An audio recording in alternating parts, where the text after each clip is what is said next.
voltamos a estudar a palavra de Deus, né, e temos feito uma série de mensagens a partir do livro de Jó, nos capítulos 26 a 31, onde esse servo de Deus coloca aquele grito de socorro, dizendo: eu estou sofrendo. E ele fala para os seus amigos e diante de Deus as razões do seu sofrimento. E a gente tem colocado aqui essas exclamações de Jó e buscado na palavra de Deus respostas para essas exclamações. E eu queria meditar com você hoje no capítulo 30, versículo 20 do livro de Jó, onde diz assim: clamo a ti, ó Deus, mas não me respondes. Fico em pé, mas apenas olhas para mim. Vamos orar juntos antes de meditar nessa expressão do livro de Jó? Pai querido, nós estamos na Tua presença e como nós necessitamos do Senhor. Parece tão estranho a gente poder pregar a Tua palavra olhando para uma câmera, sabendo que do outro lado tem pessoas, mas que a gente não pode ouvir, que a gente não pode ver, que a gente não pode perceber as reações. Mas nós cremos, Senhor, que Tu tens uma palavra ao meu coração e ao coração de cada pessoa que está participando conosco desse tempo de meditação. E eu quero te pedir que nesta hora o Teu Espírito Santo se revele aqui. Que nesta hora o Senhor toque a nossa alma. Que nesse momento sejamos, Senhor, alcançados pela presença do Senhor.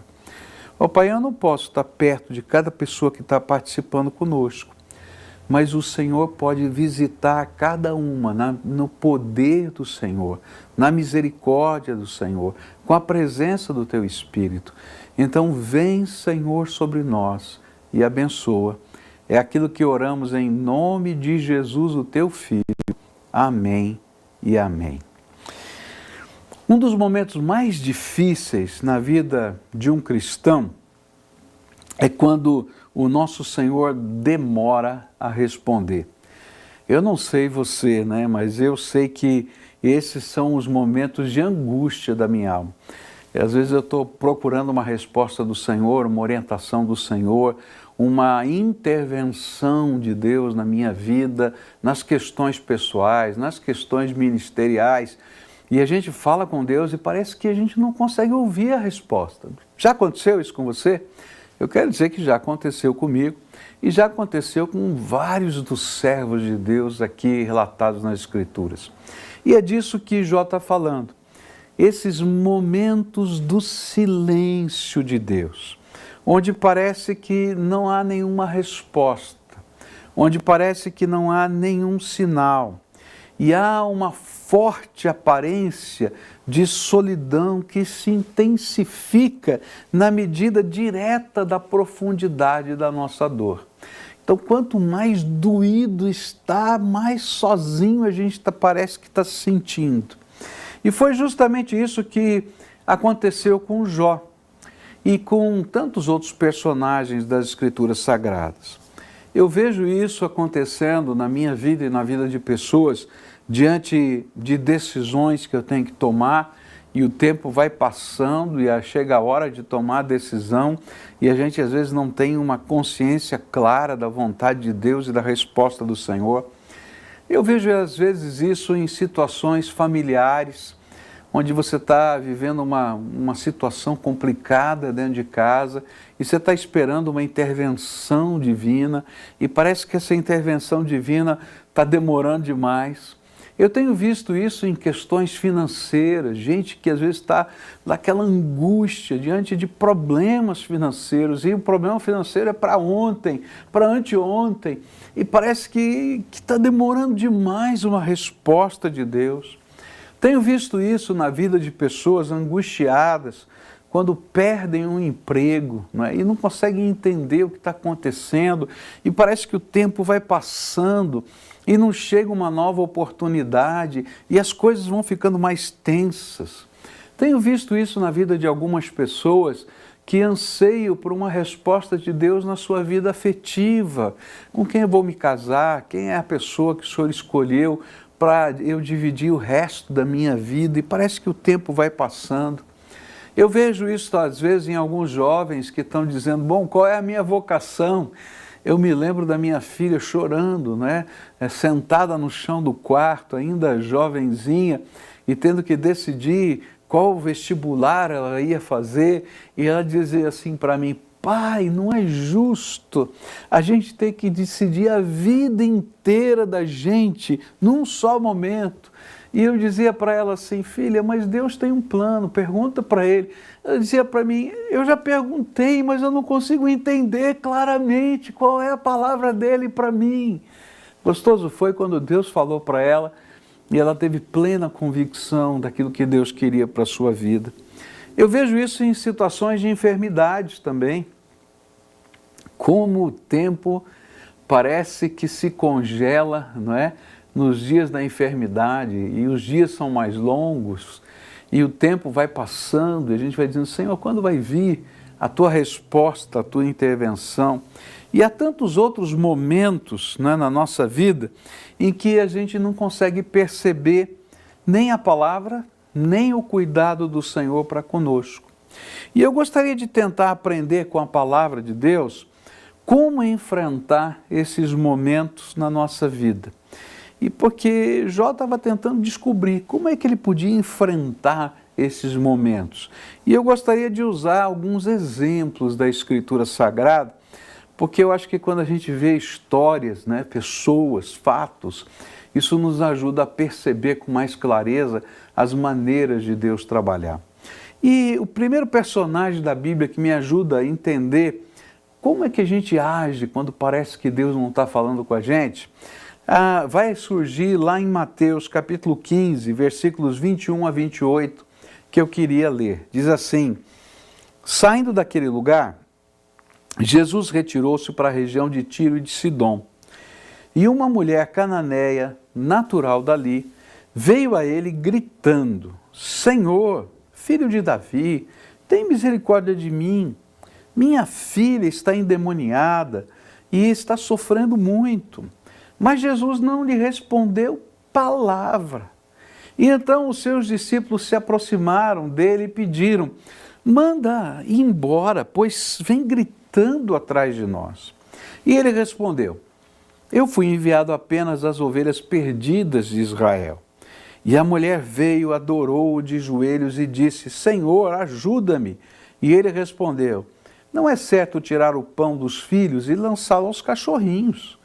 E disse ela, porém, sim, Senhor, mas até os cachorrinhos comem das migalhas que caem da mesa dos seus donos. E Jesus respondeu, mulher, grande é a sua fé, seja conforme você deseja. E naquele mesmo instante, a sua filha foi curada. A minha pergunta a esse texto é, como esta mulher enfrentou o silêncio de Jesus? Aqueles momentos em que ela ia atrás de Jesus e Jesus não falava nada com ela. E a impressão que temos é que ela seguia Jesus já há algum tempo. E à medida em que ela ia seguindo Jesus, ela ia clamando pelas ruas e correndo atrás do Mestre, sem que ele lhe desse qualquer resposta. Tanto que os discípulos estavam incomodados, e olha, manda essa mulher embora. E aí eu encontro a primeira resposta. Se você está vivendo um momento de silêncio, em que você não consegue perceber a voz de Deus na sua vida, que você não consegue perceber as respostas de Deus, a gente pode aprender com essa mulher. E a primeira lição que eu aprendo é que ela enfrentou esse momento de provação insistindo no clamor. Ela persistiu na busca do socorro divino. Ela não desistiu. E eu aprendo que na Bíblia, não somente nesse fato, mas em tantos outros, o silêncio de Deus é um convite à nossa busca. Qual de fato é a nossa intensidade? Qual de fato é a nossa certeza de que Deus é a resposta e a solução para a nossa vida? Por isso eu queria dizer que no tempo em que parece que Deus não nos fala, em que há um silêncio no céu, é hora de resistir, de persistir, de continuar clamando, de não desistir, porque a verdadeira fé não desiste de buscar o seu autor e consumador. Se você de fato crê que a resposta está no Senhor, então você vai continuar batendo nessa porta. Você vai continuar insistindo com Ele. Você vai continuar ali esperando uma solução e uma resposta do Senhor. Por isso, eu diria para você o seguinte: não é hora de esconder os seus verdadeiros sentimentos diante de Deus. É hora de lançá-los diante daquele que levou sobre si todas as nossas dores e nos ensinou a lançar sobre ele toda a nossa ansiedade. É hora de persistir na presença do Senhor. Jesus ilustrou isso para a gente, dizendo que esse é um ensino da palavra para nós, em termos de fé e oração. Quando ele contou uma parábola que se encontra lá em Lucas 18, versículos de 1 a 8, que eu quero ler aqui. E diz assim: Então Jesus contou aos seus discípulos uma parábola para mostrar-lhes que eles deveriam orar sempre e nunca desanimar. E ele disse: Em certa cidade havia um juiz que não temia a Deus nem se importava com os homens. E havia naquela cidade uma viúva que se dirigia continuamente a ele, suplicando-lhe: Faze-me justiça contra o meu adversário. Por algum tempo ele se recusou, mas finalmente disse a si mesmo: Embora eu não tema a Deus e nem me importe com os homens, esta viúva está me aborrecendo. Vou fazer-lhe justiça para que ela não venha mais me importunar. E o Senhor continuou: Ouçam o que diz o juiz injusto. Acaso Deus não fará justiça aos seus escolhidos, que clamam a Ele dia e noite? Continuará fazendo-os esperar? Eu lhes digo, Ele lhes fará justiça e depressa. Contudo, quando o Filho do Homem vier, encontrará fé na terra? É interessante Jesus que está nos ensinando que a fé se demonstra também pela persistência na oração, pela persistência no clamor a Deus, pela persistência em tentar e buscar do Senhor a resposta. Eu já conversei com uma pessoa que tinha um sonho, e essa pessoa queria ser médico, tá? E ela então tinha no seu coração o desejo, o intento. Então ela fazia tudo o que era preciso. Ela estudava muito, se preparava muito, fez o seu primeiro vestibular, não passou. E então alguém disse para ele: Olha, será que não era melhor você escolher uma outra profissão? Ele disse: Não, minha vocação, meu sonho é ser médico. Eu vou estudar de novo. E ela foi, se preparou de novo, fez os melhores cursos, as melhores escolas preparatórias, fez o seu segundo vestibular e não passou. Aí a família disse: Bom, será que você não gostaria de pensar numa outra carreira? Ele falou: Não, minha vocação é ser médico. E então ele fez outra vez o seu curso, outra vez se preparou de novo, fez o seu terceiro vestibular. E só no terceiro vestibular ele conseguiu passar. Mas ele não desistiu do seu sonho. Eu me lembro de uma missionária que foi uma das primeiras médicas no mundo, que trabalhava na Índia no século XIX, e seu pai era um médico missionário, e lá na Índia as mulheres não se deixavam tratar por homens, né? A cultura não permitia, e muitas morriam porque não se deixavam tratar pelo médico. E ela sentia a necessidade de ser médica, mas nenhuma universidade aceitava. Ela mandou 300 aplicações, porque é assim que funciona lá, não são vestibulares, 300 aplicações a universidades diferentes, até que uma dessas 300, abriu a porta e ela se tornou a primeira médica missionária no mundo, tá? Mas foram 300.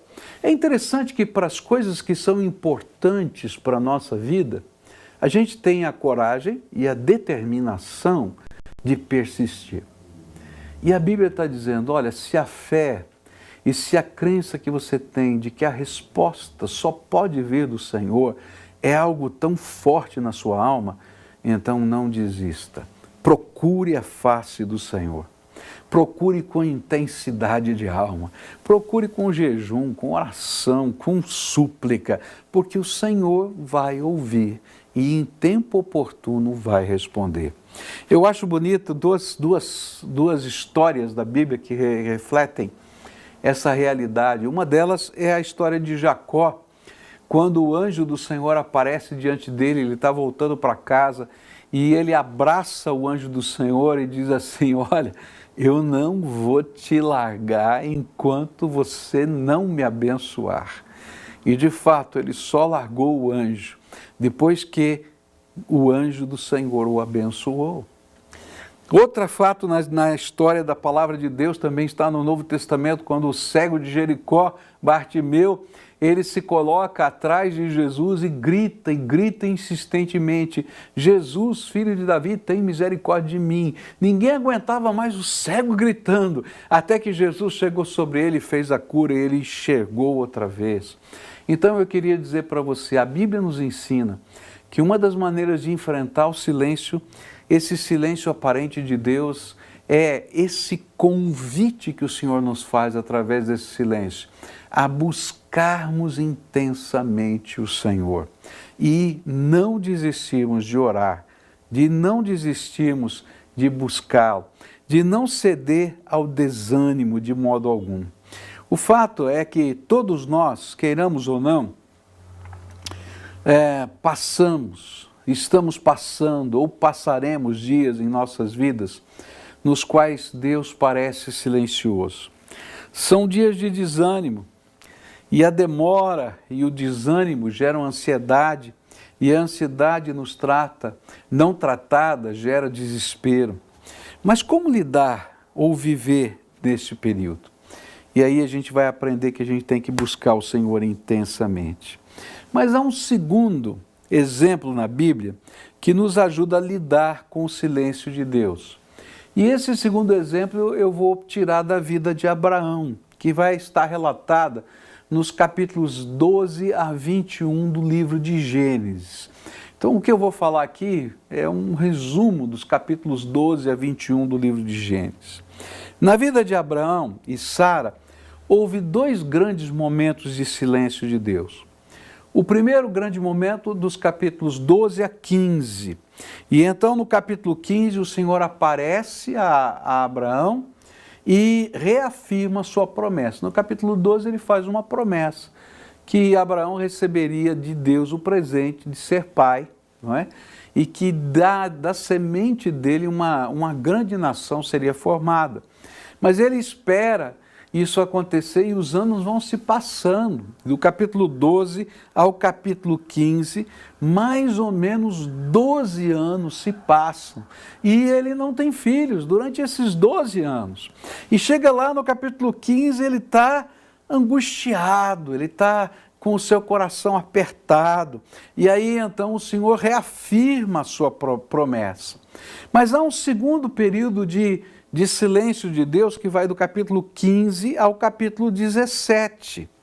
E nesse período são mais 13 anos, do capítulo 15 até o capítulo 17. No total, foram 25 anos de silêncio de Deus com relação a essa promessa. Mas o que fez Abraão? Abraão não desistiu daquilo que ele tinha ouvido. No tempo de silêncio ou de deserto de Abraão, ele pôde entender que Deus estava com ele, apesar do silêncio, percebendo algumas intervenções de Deus. Quando a gente está vivendo o silêncio de Deus, porque na verdade a gente quer uma resposta, a gente quer um milagre, a gente quer que aquele fato que angustia a nossa alma seja resolvido. E parece na nossa mente que Deus não está fazendo absolutamente nada. Então, como é que Abraão conseguiu viver 25 anos esperando essa resposta? Como é que ele achou forças para continuar perseverando na sua fé? É que mesmo nos tempos de silêncio de Deus, nesses tempos de deserto, Deus começou e continuou a revelar as suas intervenções. Deus interveio na vida de Abraão com o seu sobrinho Ló. Quando teve aquela disputa, ele orou a Deus e Deus disse: olha, deixa o teu sobrinho ir. E o que eu faço? Ele disse: deixa ele escolher o caminho que ele quiser, porque se ele escolher aquilo que parece para você a melhor parte, lembra que sou eu que te abençoo. E não importa a área que ele escolha, eu vou te abençoar. E então Ló escolhe o melhor terreno para ficar com aquelas terras. E ele vai para o pior terreno, mas Deus o abençoa no pior terreno, porque ele é a bênção. É interessante que quando Abraão viu o seu sobrinho sendo assaltado e sequestrado, ele então, com a ajuda de Deus, foi ao encalço dos sequestradores, resgatou o seu sobrinho e reconquistou todos os bens que haviam sido roubados. Porque mesmo no silêncio de Deus, enquanto ele aguardava a promessa, Deus estava agindo na vida dele. E então ele se encontra com Melquisedeque. E encontrar-se com Melquisedeque foi um sinal de Deus para esse pai da fé.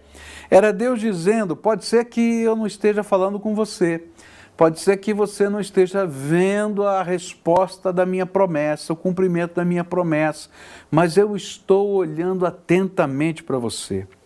Então, quando Deus estiver em silêncio, perceba as ações de Deus, pois elas são testemunhos dele, da sua fidelidade e confirmação diária das suas promessas. Eu quero dizer para você que temos vivido tempos difíceis, não é? Essa pandemia, não é? Ela é um tempo muito complicado. A gente está orando por uma vacina, por uma solução definitiva. E eu sei que você está orando também para que as coisas voltem ao normal. Mas se você olhar nesse período, você vai encontrar várias manifestações da graça de Deus sobre a sua vida. E são elas aqueles toques do Espírito Santo dizendo para você: estou aqui, eu não abandonei você, parece que você não consegue me ouvir, mas eu não saí de perto de você. A gente vive aqui em casa uma situação de enfermidade, né? E outro dia a gente estava conversando, eu e minha esposa, e nós aguardamos um milagre, uma cura, algo extraordinário. Mas a gente estava de mãos dadas, deitado na cama, e a minha esposa disse assim para mim: bem, você já viu quão abençoado nós somos, não é? E eu vi isso dela, que tem tantas limitações, mas ela começou a dizer: olha isso, olha aquilo outro. Nós somos privilegiados. Sabe, no meio das batalhas mais intensas da vida, quando parece que a gente está ouvindo só o silêncio, Deus está falando através de gestos do seu amor que nos circundam, que nos cercam, que nos abraçam. E eu queria desafiar você a perceber o que Deus está falando ao seu coração. Talvez você esteja vivendo esses tempos de silêncio, então olhe à volta. Você vai perceber pequenos e grandes sinais da presença de Deus, do seu amor, do seu cuidado, e eles são manifestações de um Deus que está falando de outras maneiras. Eu queria falar de uma terceira maneira de enfrentar os tempos em que parece que Deus está demorando a nos responder. É quando nós somos capazes de lembrar das marcas do Senhor no passado da nossa fé. Foi isso que Jesus queria ensinar aos seus discípulos quando eles estavam enfrentando a tempestade. Lá em Lucas capítulo 8, versículos 22 a 25, a Bíblia diz assim: certo dia Jesus disse aos seus discípulos: vamos para o outro lado do lago. E eles entraram num barco e partiram, e quando navegavam, ele adormeceu. Abateu-se sobre o lago um forte vendaval, de modo que o barco estava sendo inundado e eles corriam grande perigo. E os discípulos foram acordá-lo, clamando: Mestre, vamos morrer. E ele se levantou e repreendeu o vento e a violência das águas, e tudo se acalmou e ficou tranquilo. Onde está a sua fé? Perguntou ele aos seus discípulos. Amedrontados e admirados, eles perguntaram uns aos outros: quem é este que até os ventos e as águas dá ordens e eles lhe obedecem? Quando Jesus perguntou onde está a sua fé, era como se dissesse: você já pôde me ver curando cegos de nascença, paralíticos, libertar endemoniados, pagar tributos com a moeda que estava na boca do peixe. Mas agora eu o chamei e chamei vocês a exercitar a fé diante da sua dor e do seu sofrimento. Todas as vezes vocês me viram e vocês me assistiram exercendo o poder a favor de alguém. Mas agora eu estou convidando vocês a conhecer o meu poder operando a favor de vocês. Veja o efeito disso nas palavras desses discípulos. Eles perguntaram uns aos outros: quem é este que até os ventos e as águas dá ordem e lhes obedecem? Essa experiência estava abrindo novas portas de compreensão de quem era o Senhor e como o seu poder poderia agir em seu favor, quando a fé era colocada em prática. Por isso, nos momentos de aparente silêncio de Deus, confirme a sua fé nele e permita que ele revele dimensões novas do seu amor e poder na sua vida. É como se o Senhor estivesse dizendo assim: você já viu eu fazer tantos milagres na vida dos outros, agora eu quero fazer um milagre na sua vida. E assim como você foi capaz de ficar admirado e crer que eu posso fazer milagre na vida dos outros, creia que eu vou fazer um milagre na sua vida. E quando a gente passa a crer assim, a gente tem coragem de insistir. E a gente tem coragem de abrir os olhos para perceber o que Deus já está fazendo na nossa vida. Eu queria nesse momento orar por você. Eu não sei o que Deus está fazendo na sua vida. Eu não sei quais são os seus sentimentos, as suas lutas. Quem sabe haja uma angústia na sua alma dizendo: Senhor, onde tu estás? O Senhor está vendo o que está acontecendo? Eu quero dizer para você que Ele está vendo e está te convidando. Vem, chega perto de mim insistentemente, ardentemente, como nunca você me procurou. Olhe ao seu redor e veja o que eu já estou fazendo. E creia que os milagres que você já ouviu e que você leu nas Escrituras vão acontecer na sua própria vida. E quando a gente faz isso, a gente se entrega, a gente descansa e a graça de Deus vem sobre nós. Eu queria desafiar você hoje a tomar uma decisão. A decisão de entregar tua dor, teu sentimento, teu medo, tua angústia, a vida inteira. Eu gosto de uma expressão que às vezes a gente tem que entregar a vida com casca e tudo. Porque às vezes eu e você somos gente cascuda, sabe? Dura. E a gente tem que amolecer. E às vezes a gente não sabe como amolecer. Então eu digo para você, entrega a vida com casca e tudo. Vai lá do jeitinho que você está e se coloca na mão de Deus. E creia que Ele é poderoso para fazer algo novo na sua vida. Então, daqui a pouquinho, não é? A gente vai orar. Nesse momento, nós vamos louvar a Deus.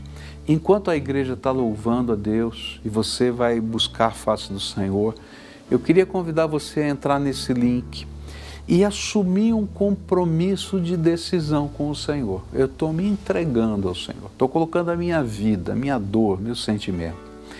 E vou pedir mais, tá? Que você se permita ser acompanhado por alguém nesse processo novo de entrega. E ali você vai dizer, eu quero fazer um discipulado. E alguém vai acompanhar você. Como é que está a tua vida? Como é que está? Vai orar por você, vai buscar a Deus junto com você, vai saber o que está acontecendo com você, vai te ajudar nas decisões espirituais. Você vai tomar suas decisões, mas é isso nós chamamos de discipulado. Caminha conosco, toma essa decisão e logo depois eu quero orar por você. Por amor, sua vida entregou, meu Senhor. Humilhado foi como a flor machucada no jardim, morreu por mim, pensou em mim, me amou.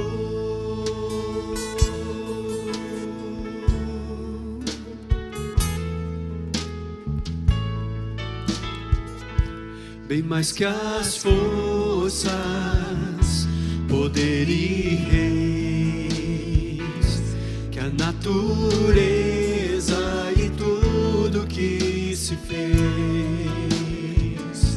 bem mais que tudo criado por tuas mãos. Deus, tu és princípio, meio e fim. Bem mais que os mares, bem mais que o sol e as maravilhas que o homem conheceu, e as riquezas, tesouros desta terra, que incomparável és para mim.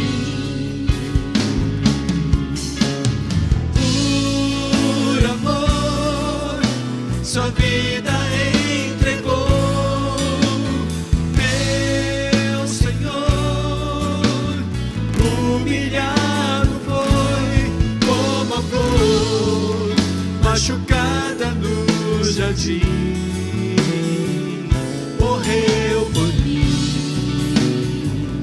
pensou em mim, me amou.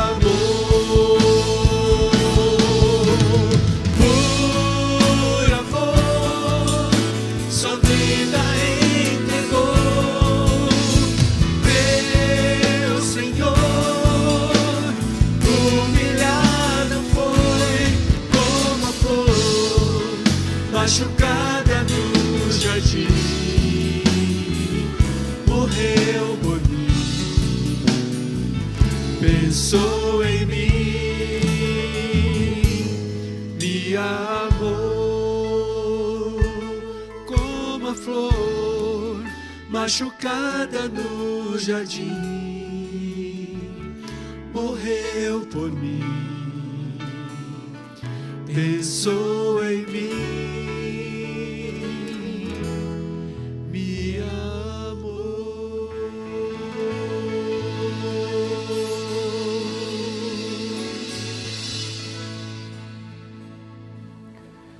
Espero que você tenha preenchido lá e a gente possa juntos orar. Lembra, é colocar a vida com casca e tudo na mão de Deus. Vamos orar? Senhor, tem gente aqui que está me acompanhando nessa oração. Eu não posso vê-los, eu não sei onde eles estão. Alguns estão próximos aqui, quem sabe em Curitiba, outros do outro lado do mundo, porque a internet alcança o mundo inteiro. Mas que nessa hora, Pai, que nesse momento o Senhor os visite. E que o Senhor revele, Pai, como o Senhor Jesus olhou para aquela mulher e conversou com ela, que o Senhor revele a Tua presença, que o Senhor fale agora com essas pessoas, que o Senhor mostre o que o Senhor já está fazendo e que o Senhor os convide a experimentar os Teus milagres, a Tua bênção no dia a dia de hoje, começando de hoje, Senhor, daqui para frente.